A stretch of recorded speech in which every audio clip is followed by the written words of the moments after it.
कांता बहन की दो बहुएं थीं, बड़ी कल्पना और छोटी प्रिया। कल्पना का जैसा नाम वैसा ही काम। सारा दिन कल्पनाओं में रहती, ना कोई काम करती न कोई धाम। अरे कल्पना बहू, जरा अच्छी सी चटनी पीस दे, आज कुछ मजेदार खाने का मन है। पेट में जलन हो जाएगी माँ जी बुढ़ापे में, और वैसे भी मेरा काम करने का वक्त शाम का है, अब प्रिया को ही बोल दो।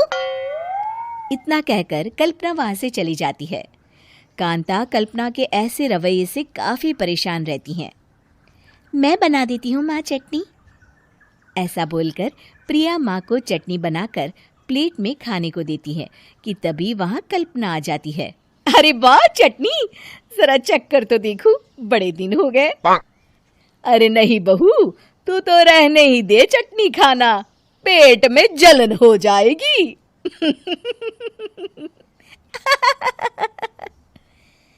इतना कहकर कांता और प्रिया दोनों हंसने लगते हैं। कल्पना सारा दिन या तो मोबाइल में यूट्यूब देखती या फिर सोती रहती। उसका कमरा भी बिखरा और गंदा रहता।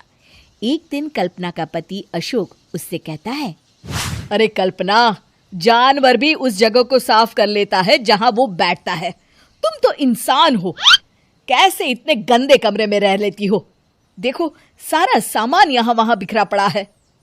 ज्यादा अपनी माँ का बोल ना बोलो। हाँ, कमरा तुम्हारा भी तो है, गंदा लग रहा है तो साफ कर लो। पता नहीं तुम्हारे साथ मैं कैसे जिंदगी बिताऊंगा। इतना कहकर अशोक वहां से चला जाता है। कल्पना बस खाना खाने कमरे से बाहर आती और फिर से कमरे में चली जाती। इससे कांता बहन काफी परेशान रहती। एक दिन प्रिया कांता से कहती है, माँ, मैं सारा दिन काम करके थक जाती हूँ, आप कल्पना दीदी से कहिए ना कि सुबह और शाम का काम बांट ले। मैं तो अब सिर्फ एक वक्त का ही काम करूँगी। हाँ। अरे तू वो भी ना करना, एक बहू तो कामचोर थी ही, दूसरी भी आ गई काम ना करने के बहाने लेकर। तभी वहां प्रिया का पति रमेश आ जाता है। माँ, मैं देख रहा हूँ भाभी कोई काम नहीं करती, प्रिया सारा दिन घर और रसोई का काम करती है, अब कुछ करो ना माँ। कांता मन में कुछ सोचती है और कल्पना के पास जाती है। कल्पना फोन पर मेकअप करना देख रही होती है। कल्पना, तुम सारा दिन बस मोबाइल देखती हो, घर का कोई काम भी कर लिया करो।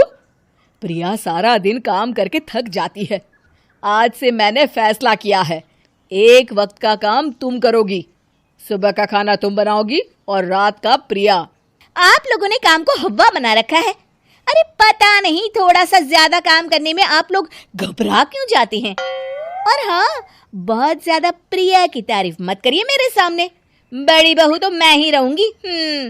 मैं कुछ नहीं जानती, कल सुबह मुझे वक्त से खाना चाहिए, रसोई में आ जाना, वरना कल से तुझे खाना नहीं मिलेगा।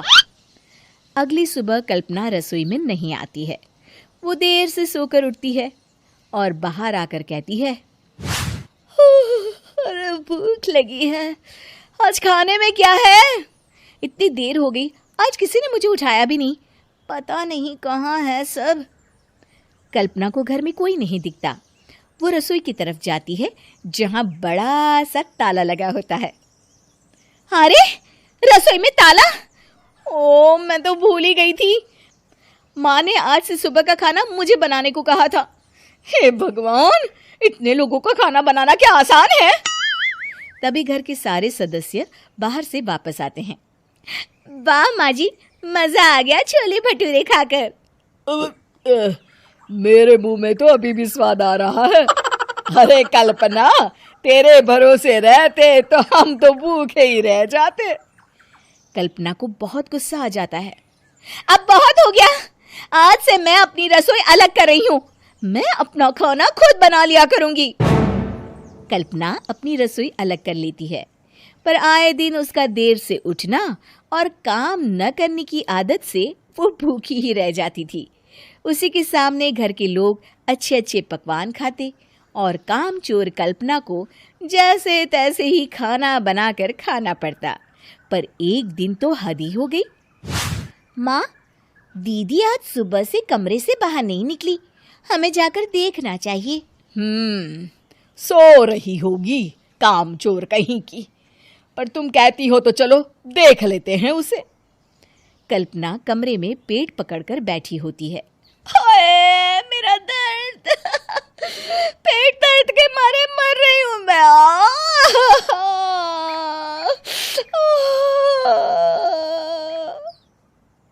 अरे दीदी क्या हुआ? पेट में दर्द क्यों हो रहा है? डॉक्टर को दिखाया आपने? माँ। कल्पना खड़ी होती है और माँ जी के पास आती है।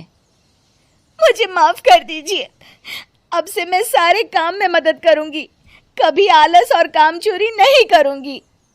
हाँ वो तो ठीक है, लेकिन अचानक क्या हो गया जो तू काम करने को तैयार हो गई?